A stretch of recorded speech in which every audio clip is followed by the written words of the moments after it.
Hey, what's up, everybody? This is Charles Saban. I want to welcome you guys to another episode of the DREAMERSPRO show, where we cover everything from sports, hot topics, classic debates, and entertainment, and we give you guys a fresh perspective on things and how we see them. And today we got a great show for you guys, so let's get into it. So, as you guys know, this new 65-game rule that was put in the NBA over, I think, a year now, going on 2 years, was done as something to kind of stop the rampant load management and players missing games and fight against organizations from sitting players, because it had become a big issue. And the NBA is dealing with some major issues. Apart from that, they also have a tanking issue, right? But with the 65-game rule, it meant that if you played less than 65 games, you wouldn't qualify for certain awards and accolades like Defensive Player of the Year, all NBA teams, blah, blah, blah, blah, blah. Now, one of the players that's having a stellar season was Cade Cunningham, an all NBA caliber season. But unfortunately, he went down to an injury, right, that was outside of his control.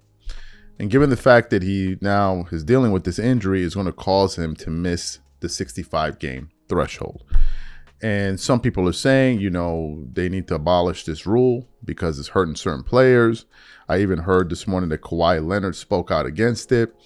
And this was the conversation that they were talking about yesterday on ESPN First Take. And they were discussing, is this rule unfair to certain players who suffer devastating injuries to which they have no control over. And on the panel, you had Stephen A. Smith, Chris Mad Dog Russo, and I think the host of the show is Shay Cornett. I think that's the host. The blonde lady, I think her name is Shay Cornett. I could be wrong, but that's what I think she is. And they're getting into this conversation. Stephen A. Smith is saying his part, and you could see that she was beginning to get a little bit flummoxed. She was beginning to get annoyed. And then the conversation just kind of veered off, and it became a Chris Mad Dog Russo thing versus the host. And Chris Mad Dog, you got to give it to him, man. When he believes a certain thing, he doesn't back down from it. And things got a little heated between him and the host here. So what we want to do is we want to play the sound here. I also want to play everything together, but we also want to play a data set that Stephen A. Smith revealed towards the end of the sound that I want you guys to listen to. And I think the people that may be on the fence about maybe saying, hey, maybe we need to abolish this rule, will most likely change their minds. Take a listen to this sound here. 100%, Steve. And Kerr's a phony. I mean, I come to New York there on Sunday and bench all those guys in New York, the one visit of the year. I mean, you got to be kidding me, kid. I mean, that's what you do. And you're telling me, and you play with Jordan, who played 82 games every single year. And you know what? The heck with Jeff Schwartz. Sit down. Nobody wants to hear from an agent regarding this. There's plenty of athletes in every sport known to man that have had injuries, unfortunate injuries, that have cut off postseason awards. I can go give you, Wilt Chamberlain tore his ACL, played 40 games in 1969-70, would have won the MVP. Sandy Koufax had a circular problem in his fingers in 1962. He would have won a Cy Young with, you wouldn't believe, didn't pitch the last 2 months. Yeah, but this is sports. This is sport. Injuries happen.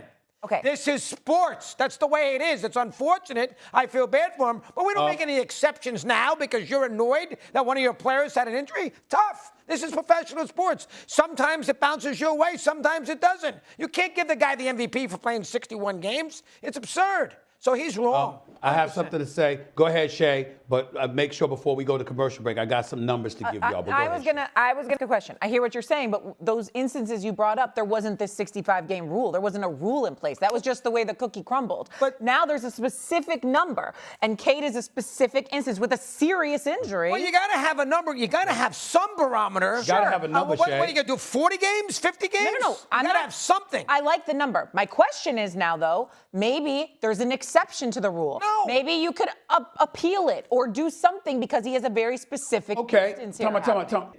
Before I go back to y'all, put Shay and Doggy up on the screen for me, please. I got to read these numbers to y'all. This is very, very significant when it comes to the 65-game rule. Last season, because the 65-game rule came into effect 2023-2024 season, a couple years ago, right? Last season, 77% of All-Stars in the NBA played in at least 65 games. The year before the rule was instituted, do you know what that number was? 59%. It increased by 18%. It increased by 18% once the 65-game rule came into play. That's number one. 10 years ago, Doggy, in terms of All-Stars playing in at least 65 games, do you know what that number was at 10 years ago? All-Stars, 65. I'm going to say about 52%. How's that? Guess. 92%. Oh, wow, really? Wow. 10 years ago, 92% of NBA All-Stars played in at least 65 games. And then somehow, some way, over the next 9 years, they allowed that to dip to 59%.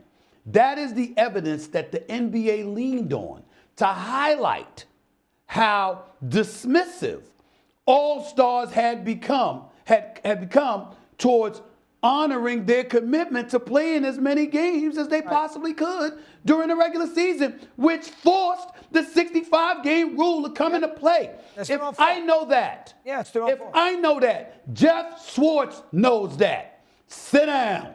You know better. Stop that. They did it to themselves. That's why we're all here. That's why they look at us and go off about us going off on them, because they want to ignore the numbers. These are the numbers. 92% a decade ago. Not 30 years ago, not 40 years ago. A decade ago. Good job. 92% of the All-Stars played at least 65 games, and you allowed it to drop to 59% in the 2023 season. Come on now. You did it to yourself. Yeah. Excellent You job. did it to yourself. Good stat. Nothing annoys me more than load management. I'm just saying, with Cade Cunningham and this severe of an injury, it does feel How like about if a guy, that's a special if a case. guy has a sprained ankle? We're going to make an Cade's a exception for him special too? No. So how do we make people the play exception? on sprained ankles Well, in a how about much if the quicker doctor says he fashion can't than play? a collapsed lung. But how about if a guy says he can't play with a sprained ankle? So But when are you supposed to make a you difference? could potentially come back on a sprained ankle much faster than you could a collapsed lung. I mean, that. Well, he's going to play. Supposedly he only has to yesterday- play 4 or 5 games. So you heard the exchange between these guys. What are my thoughts about this? Look, it's par for the course, man. You know, it's par for the course. As an NBA fan, I'm going to speak from my standpoint. I'm not going to speak from the standpoint of a player. I'm going to speak from the standpoint of a fan, the customer. I've grown accustomed to tuning into games and almost expecting a certain star player to not be available. Now it doesn't surprise me anymore because I've become so numb to it. And this is the NBA that we have today. Now, some may say, well, look, there's a simple solution. Maybe we need to reduce the amount of games. Play less games. You would need this award in place, blah, blah, blah, blah, blah. If the NBA only had 10 games a season, number one, players will find a way to miss games. It's just a fact. If they play 10 games, I guarantee you not everybody will play those 10 games. That's number one. Number two, discussing the idea of reducing the games is a joke because it means you reduce the revenue, and that's not going to happen. From the player's standpoint, they want 82 games, but they want to not have to play the full 82 and still get paid for 82. And for those of you who don't know, when you make these teams like All NBA team, All-Star, Defensive Player of the Year, all of these things, it allows you to unlock Supermax contracts. So players are also pushing back against this because it's like, hey man, you're hurting my earning potential in the future. But who's hurting it? Who is it up to that you play or not? And let's be real. This NBA has taken advantage of its customers. There's no two ways about it. So personally, I don't care. I'm speaking from a fan perspective. I don't care. There have been many games that I've tuned into, paid for, and nobody shows up. No stars are there. Now you want me to feel sorry? No, tough luck. You didn't feel sorry for me. I don't see NBA teams giving teams back refunds whenever star players sit out inexplicably. So no, tough. Deal with it.